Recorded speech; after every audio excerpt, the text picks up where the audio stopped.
결국은 처벌받아요. 처벌받아가지고 결국은 뭐 징역도 살고 몇길 할 거예요.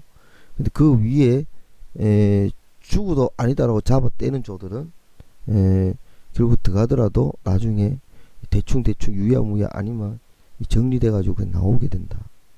요런 경우에요. 그래서 실제 또 뜯은 놈은 좀 심하게 고초를 겪는데 그게 아닌 인간들은 뒷배가 있어가지고 본래 그렇거든요. 역사가 뒷배가 있어서 뭐 대통령 특사가 된다든지 이런 식으로 다 풀려나요. 그 전두환이도 역시 마찬가지로 그렇죠. 전두환 노태우도 그렇죠. 아주 그 엄청난 죄를 지었음에도 불구하고 뭐 특사니 뭐니 이래갖고 풀려나왔죠. 그죠? 죄를 뉘우친다 뭐 이렇게 하지만 그것도 일정 정도 리액션이 일 뿐이었지. 저는 그렇게 생각하거든요. 그래서 광주의 학살 그 유가족들 그죠?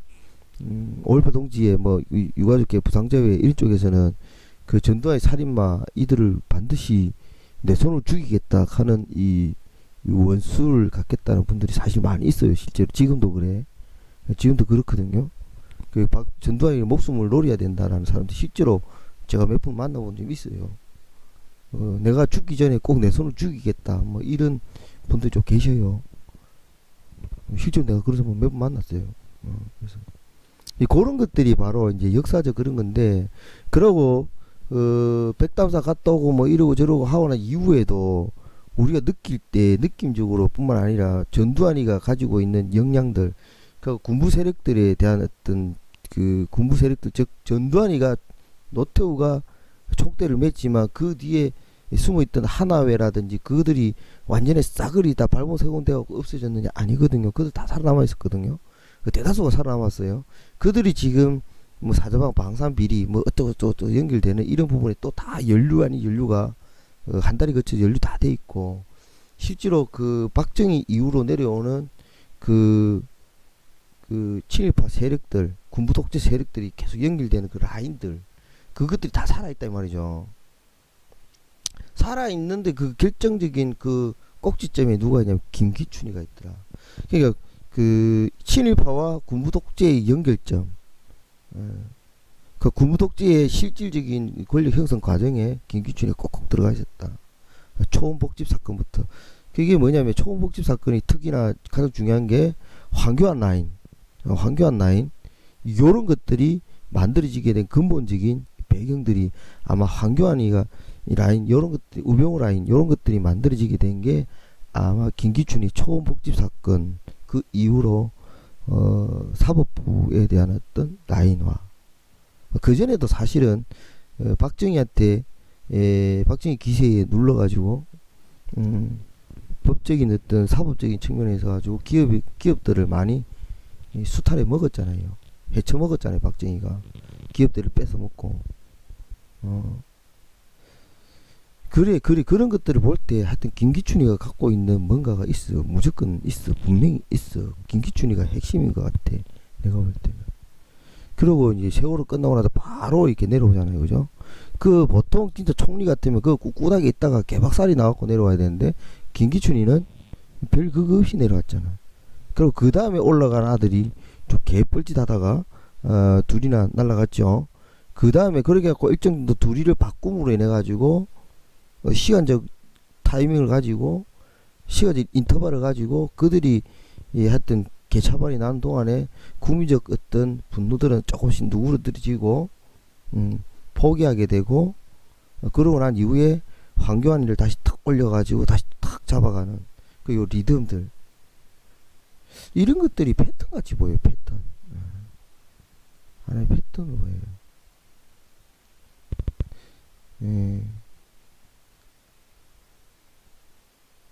그 하여튼 그런 패턴들이 있는데, 과연 우병우 라인 그리고 이렇게 이명박과의 관계, 이명박 왜 그러냐면은 역대 정권들은 늘 심판받았거든요. 역대 정권은 늘 심판받았어요. 맞잖아요. 그죠?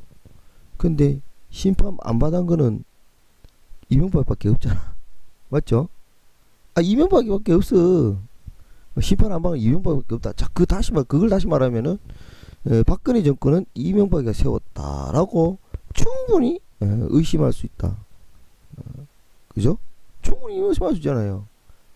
역대 정권의 비리를 파헤치거나 그 관련해서 잡아쳐넣거나 그걸 문제 삼은 정권들 전부 다 그랬는데 지금 이번만큼은 그런 게 없다. 맞잖아요. 그 BBK 사건 그것도 분명히 뭐 해결됐어야 되는데 원래 끝나고 나면 임기 끝나면 BBK 다시 터지게 돼 있거든요. 근데 그거 전혀 다뤄보잖아. 그죠? 웃기잖아요. 그죠? 웃기잖아요. 그죠? BBK 김경준이도 역시 마찬가지로 그 뭐 그렇게 억울한 그 부분이 있다는 것도 다 인정됐잖아요. 그런데도 왜 해결이 안 되지? 복수전이 왜 없지? 이런 거죠. 이건 뭐냐면은 박근혜 정권을 만든 것은 이명박이다. 라고 대충 그 정도만 해도 충분히 감이 잡힙니다. 예. 그러니까 이제 그게 이명박이 철저하게 그 비호하는 게 이제 박근혜라고 봐야 되는데 지금 왜 박근혜를 그걸 비호하는 박근혜가 만약에 지금 이렇게 날아가 버리면은 이명박이도 같이 날아갈 건데 지금 이제 왜 박근혜만 계속 조져지고 이명박에 대해서 얘기를 못 하느냐. 자, 그러면은 어떤 분위기가 있는데 한 가지는 일단 박근혜만 조지기도 바쁘다. 국민들이 성난 국민들이 화난 국민들이 최순실에 의해 국정이 농단된 것에 대해서 분노한 국민들이 박근혜 하나 조지기도 바쁘다. 그거 하나 있고 총력을 모아서 박근혜와 최순실과 새누리당을 완전히 해체까지는 아니더라도 야단치는 정도, 개혁해라라는 정도, 그 박근혜 최순실만 작살내면은 뭐 봐준다라는 분위기 비스무리하게 이상하게 흘러가고 있죠. 그리고 이명박은 아예 말도 못 꺼내고 있다. 이런 현실이라는 느낌을 딱 받았을 때는 이거 뭐지? 그 뭐야 이게 이래 되는 거예요. 그러면 박근혜 어차피 임기가 끝나면 새로운 대통령을 세워야 되는데 새로운 대통령이 누가 되냐에 따라서 박근혜부터 이명박까지 다 같이 작살날 판인데 근데 박근혜 이명박이 작살낼 사람이 아닌 그들을 비호할 수 있는 정권이 들어와야지만 된다라는 결론이잖아. 그죠? 그러면은 도대체 이 새누리당의 실세들은 뭘까? 새누리당의 어떤 이름으로서 새누리당 이름을 내세워서 정권을 계속 이어가는 진짜 세력은 누구일까? 진짜 브레인들은 누구일까? 이렇게 된 거예요. 최순실도 까갖고 날아가는데 박근혜를 농단하고 국정을 농단하고 있는 게 최순실이라고 끝나버리면은 말이 안 맞잖아 지금.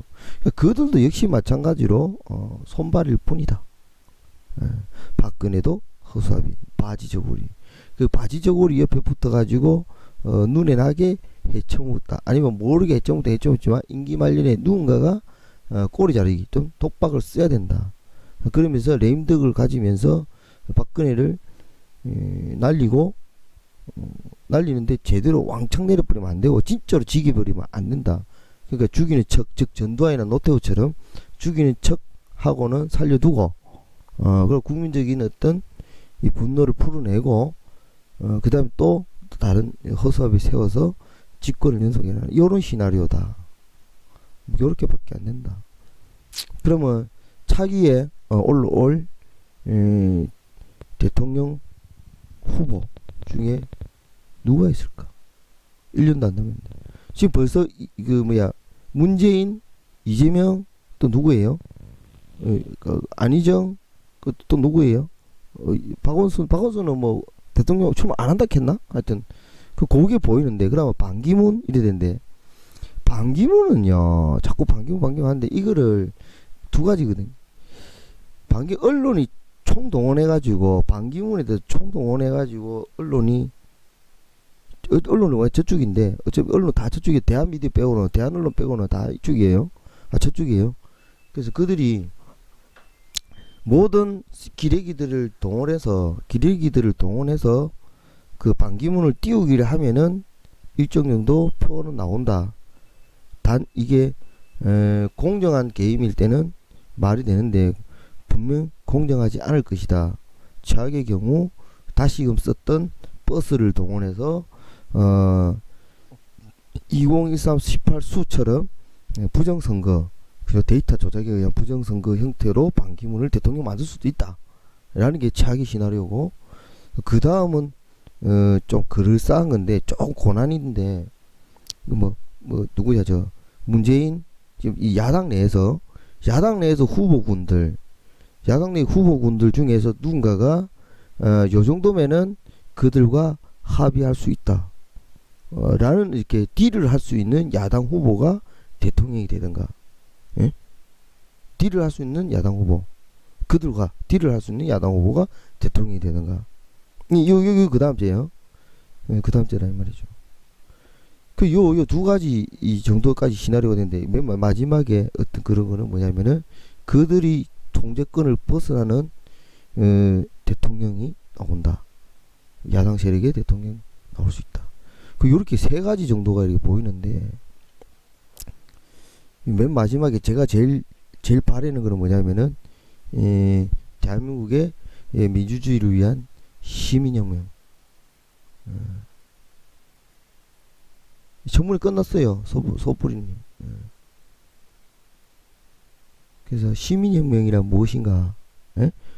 씨발 정당도 해산시키고 대통령 탄핵시켜버리고 대통령 잘라 퇴진시켜버리고 국회를 해산시켜버리고 과도기적인 어떤 시민혁명정부가 들어서면서 다시 국회를 뽑고 대통령을 뽑고 하여튼 개헌을 하고 이런 건들이에요. 시민혁명을 통해 가지고 국회를 압박하고 국회를 선출하고 헌법에 동의하는 새로운 개정 헌법에 동의하는 국회를 세우고 대통령을 세우고 이런 시민혁명이었던 형태인데 그거는 거의 불가능하다. 꿈이다. 네? 꿈이다. 그 다음에 이제 그들 지금까지 이 10년 가까이 집권해온 친일파 잔당들, 그죠? 기득권 세력들이 그들이 통제를 벗어나는 대통령, 그죠? 그게 두 번째고, 그 다음이 세 번째가 세 번째 차악이죠. 차악이 뭐냐면은 야당 중에 지금 그들과 딜을 할 수 있는 야당의 대통령 후보, 거기에 이제 차악이고 최악은 아까 말씀드렸던 반기문이 같은 아들 그 아들이 대통령 되는 이런 게 최악의 시나리오다. 이런 겁니다. 하여튼 저는 그렇게 생각해요. 저는 한이만 하는 이제 고생하셨습니다. 어쨌든 그렇게까지 제가 그냥 생각을 해요. 그냥 저는 다른 사람들은 뭐라 얘기하는지 모르겠지만, 그렇고 지금 정세를 일단 풀어가는 과정 속에서 어떤 야당이 아닌 야당을 다 배제시킨 민중혁명, 민중압박이라는 부분에서 정말 진정한 이렇게 데모크라시적인 어떤 분위기, 데모크라시의 어떤 이 내용들이 잡히는 것들이 됐으면 한다. 근데 그게 지금 많이 힘들다. 이게 뭔가 모르는 어떤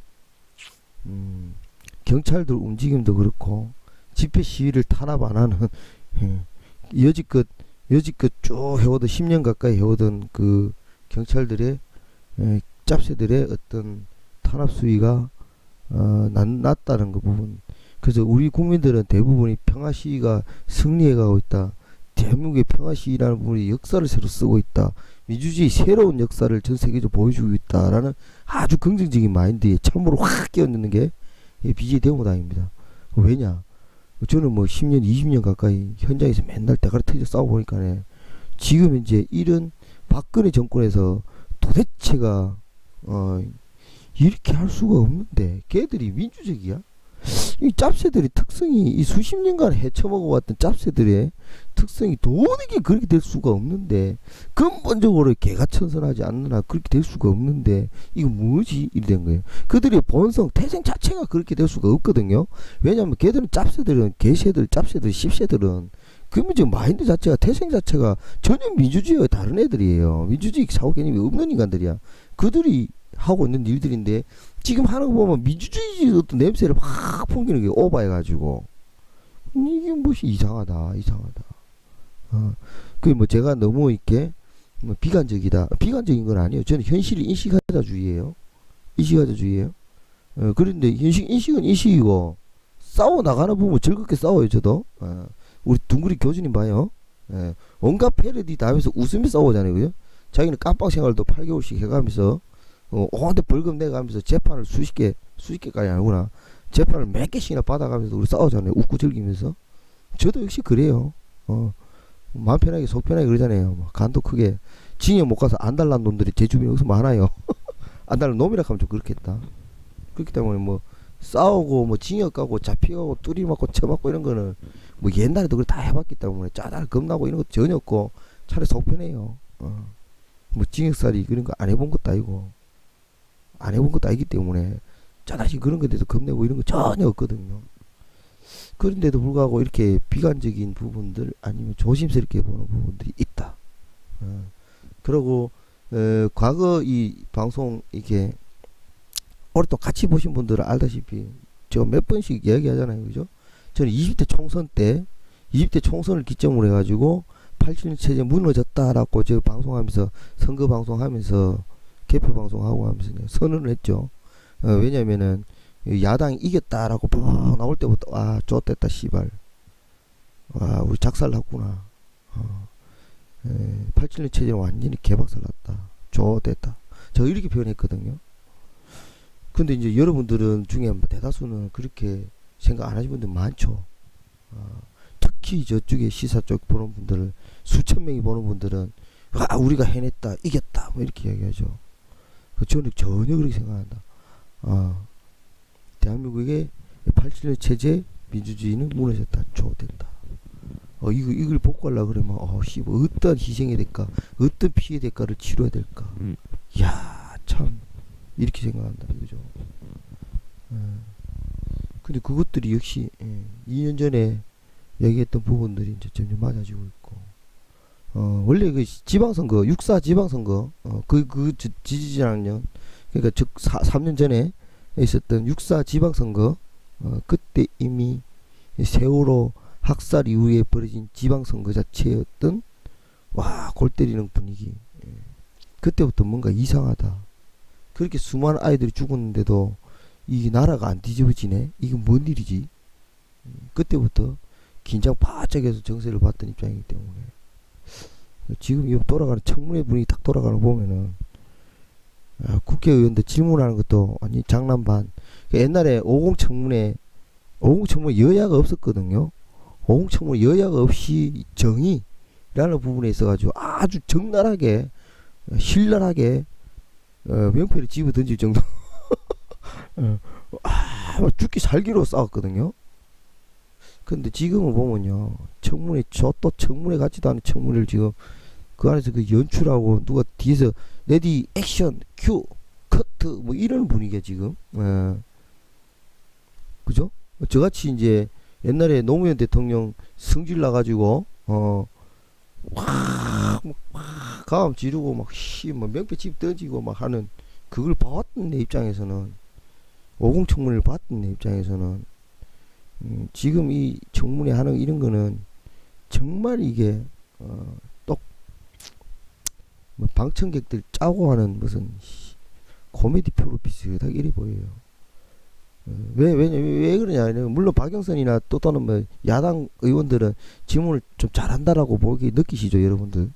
제가 볼 때는 야 정말 이게 야당 의원들이 준비를 하긴 했는데 준비하는데 한계가 있구나. 왜냐면은 질문을 할 수 있는 증거들 그들을 궁지에 몰아넣을 수 있는 증거들이 굉장히 부족하다는 생각이 들어요. 야 야당 국회는 저렇게 정부력이 저거밖에 안 돼? 이런 거 결정적인 제보 증거 이런 것들 빼도 박도 못할 증거 그것들이 없네. 뭐지? 야 야당들이 힘이 없는 게인지 아니면 아주게 능력이 안 되는 건지 아니면 그들이 너무 센 건지 하는 그런 생각이 든다. 제가 좀 비관적이죠. 죄송해요.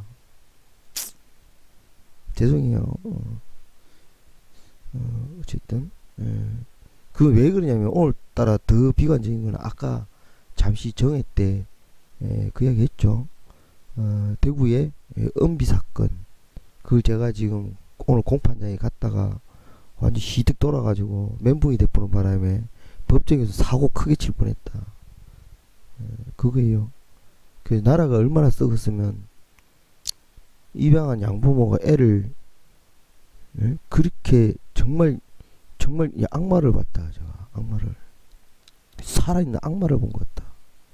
정말로 저는 와, 저도 이제 어지간한 이렇게 그런 거에 대해서 놀라지가 않거나 멘붕을 잘 안 하는데 진짜 멘붕이 돼가지고 제가 하여튼 정의로 나섰던 의사분들 정은 막 듣던 그 정을 끝나고 나와서 저는 밖에 나와 있었거든요. 법정 밖에 나와 있었는데 그분 딱 나오시길래 제가 정말 고맙습니다. 제가 울었다니까.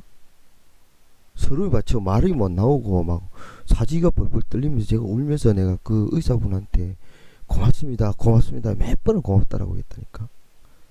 그 정도로 지금 사회가, 여러분 포처 사건 아이 그 불태워 죽이고 아들 패 죽이고 이런 지금 대한민국 사회가 이런 사회거든요 지금. 그런 걸 제가 직접 이렇게 막 재판정에 가서 보고 이러니까 와, 이 나라가 사회가 미쳐도 이래 미칠 수 썩어도 이래 미칠 수 없구나. 이거 어디서부터 이래 된 거지? 이런 생각. 과거에 저희들이 젊었을 때 어렸을 때는 그래도 사람이 인간이면 그러면 안 돼라는 게 있었거든요. 여당 야당을 떠나가지고 완전히 뭐 꼰대들도 사실은 뭐 꼰대 영감 할배들도 너가 이 새끼야 사람이면 그러면 안 되지 하는 이런 게 있었어요. 정말 부정부패 도덕이라는 부분들 정의라는 부분들에서 가지고 할배들도 지팡이 들고 네가 이 새끼야 아무리 그래도 돈 나고 사람 났냐 이 새끼야 사람 나고 돈 났지 뭐 이런 게 있었단 말이죠. 그럼 지금은 그런 게 없어. 그런 게 없다니까 지금. 그래서 이거 어디서부터 잘못됐길래 이렇게 됐는가 라는 부분들이, 그래서 제가 늘 이야기하죠. 인용하죠. 소크라테스를 인용하는데 정치가 썩으면 사회가 썩고 사회가 썩으면 나라 전체가 썩는다고. 나라가 전체가 썩지는 않았어 사실. 근데 사회는 굉장히 썩다. 조직화된 사회, 즉 기성세대의 어떤 조직화 세대, 정부 정책, 정부에 관련한 정부기관 조직 사회는 죄다 썩었다. 그게 곳곳에 드러난다는 거죠. 너무너무 곳곳에서 현장에 막 뛰다 보면은, 왜냐면 기초부 투쟁을 제가 많이 하잖아요. 장애운동이라든지 뭐 미호모 운동이라든지 입양 관련한 요런 것들, 하여튼 뭐 노동운동도 뭐 일반 노조, 대기업 노조가 아닌 일반 노조, 비정규직 노조 활동들 이런 걸 많이 보니까 정말 이렇게 관청, 관공서, 특히 이제 우리 저 노동청, 심지어 부산 생탁에 그 생탁 투쟁을 하면서 노동청에 그 노동 그 뭐야 글마 그거 그 씹새끼 그거 그게 하는 말이 나를 잘라라 뭐 고발해라 뭐 이런 식으로 근로감독관이 미쳐가지고 이게 노동자들한테 그딴 소리 할 정도니까 이 사회가 썩어도 단단히 썩었다. 근로감독관이 그래야 뭐가지 땡강되면요 따로 모집발령 좋은 데 가가지고 딴 데 낙하산 취직할 수 있는 이런 부산시 사회 이렇거든요 지금. 그러니까 이게 총체적으로 다 썩어본 거예요. 제가 10여 년 전에 저도 이제 해고당하고 이래가지고 그 노동 해가지고 그 소송을 7년 가까이 했거든요 제가. 그래서 이제 지방노동위원회 소송에 제가 이겼고 중앙노동위원회 올라가 소송에 내가 이겼단 말이죠. 그때만 해도 근로감독관들이 딱 그런 것 좀 공정성이 있었어 일정 정도. 그런데 지금은 무슨 근로감독관이 나서서 도로 씨발 무슨 기업을 비호하고 도리어 노동자들을 완전히 비난하고 노동자를 완전히 연맥이고 노동자를 희롱하고 이러거든요 지금. 그 이런 걸 직접 보니까 골 땐다. 그런데 이제 결정적으로 이번 20대 국회의원 총선거에서 더불어민주당이 보란듯이 공천을 하더라. 이 공천 낙하산을 저런 식으로 한다는 것은 이미 개파 정리, 기득권 정리, 기득권과 딜할 수 있는 정파 정리가 다 됐다. 그 공천을 이렇게 공개적으로 준다. 개파에 따라 공천을 정리를 한다. 그 전청래라든지 김강진 같은 아들이 공천을 못 받는다. 공천에 탈락된다. 이게 뭔 뜻이지? 이래 된 거예요. 그나마 정청래가 말도 많고 탈도 많지만 그나마 자기 나름대로 소신을 가지고 열심히 하는 거 맞거든요. 지대로 하려고 하는 거 맞거든요. 김강진도 열심히 했고. 근데 이게 재선을 못한다. 이게 뭐지? 이런 거예요. 그런데 그것이 자연스럽고 당연하다. 그래서 여당을 이기기 위해서, 새누리당을 이기기 위해서 공천을 그렇게 해야 된다. 이기기 위한 전략으로서 전략 공천을 한다. 이 미쳤구나, 씨발. 전략 공천 이기기 위해서. 이기기 위한 전략 공천한다는 그 자체가 뭐냐면은 민주주의 체제를 부정하는 거예요. 민주주의 체제를 부정한다 이거예요. 그러고 뭐 거대 텐트론, 빅 텐트론을 얘기한다 이거죠. 네, 그런 것들이 하여튼 힘들어져요.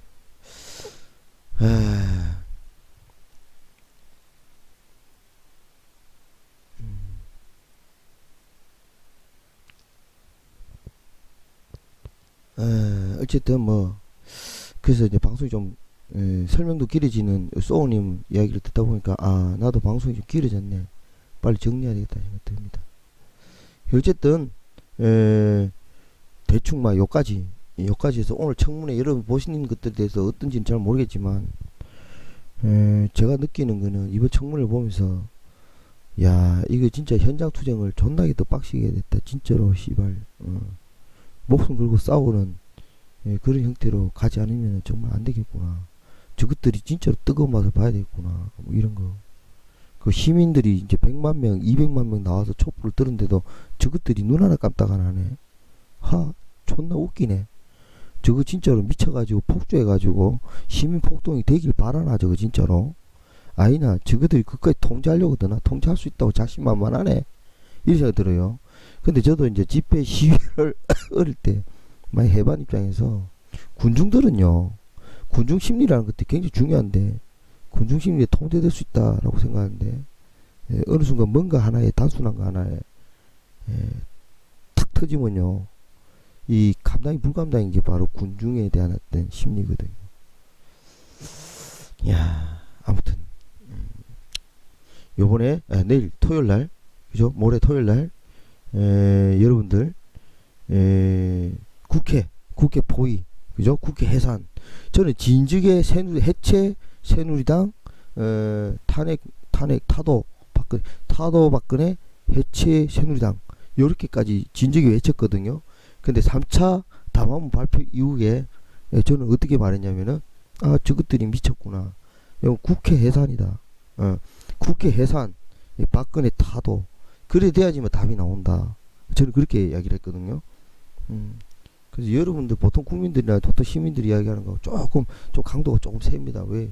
그럴 수밖에 없어요. 현장에서 맨 느끼던 것들이 너무 분노한 게 많다 보니까 그렇게 자꾸 표현하는데 저 뭐 하여튼 성질나면 현장에 가서 싸그리 저 개새끼들 다 불 찾으러 보낸다 뭐 이렇게 표현 많이 해요. 자 어쨌든 여기까지 오늘은 방송하도록 하고요. 늦게까지 함께 해주셔서 정말 고맙고요. 내일 또 목요일입니다. 그죠? 목요일 맞죠? 오늘 12시 지나보니까 너무 오늘 목요일이네. 늘 하루 일과에 충실하시고요. 데모는 항상 즐겁게, 시위도 즐겁게 희망과 미래를 가지고 해야 되고요. 현실을 인식하는 거는 머리로 하고요. 현실을 인식하는 거는 머리로 하고요. 싸움은 마음으로 해야 됩니다. 저는 그렇게 생각합니다. 현실 인식하고 정세를 분석하는 머리로 해야 돼요. 머리로 해야 되는데 투쟁은 마음으로 해야 돼. 뜨거운 심장으로 해야 돼. 양심으로 해야 된다고. 양심으로 싸우지 않으면은 못 이겨요. 못 이긴다고. 현실적인 계산을 해버리면은 못 이겨요. 쫄아가지고 못 이긴다고. 에라이 씨, 니 죽고 내 죽자. 뭐 있어야 돼. 그래 싸우면 이겨요. 그래서 상황 판단은 머리로 하지만 싸움은 이걸로 하지 않으면 못 이긴다 절대. 왜? 가진 자들, 힘센 자들은 하고 싸우려면은 힘 약한 자들은 이걸로 못 싸워요. 이걸로 싸워야 돼. 이걸로 죽기 살기 싸울 수 있는 그 뭔가에 뭘 그 뜨거운 피 같은 양심, 투쟁 결의 이거 아니고는 못 이겨요. 채식주의자니 무슨 방송이야? 그냥 정치 시사 관련해서 그냥 주저리 떠드는 방송이에요.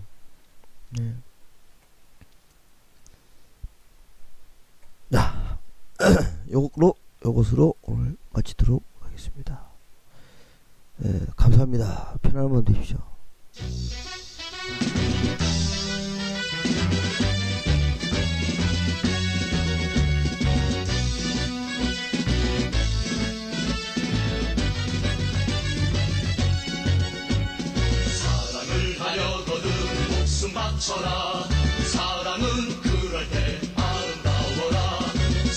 마시고 싶을 때 한 번쯤은 목숨을 내걸고 마셔보거라. 전선에서 맺어진 동지가 있다면 바쳐야 한다. 죽는 날까지 아낌없이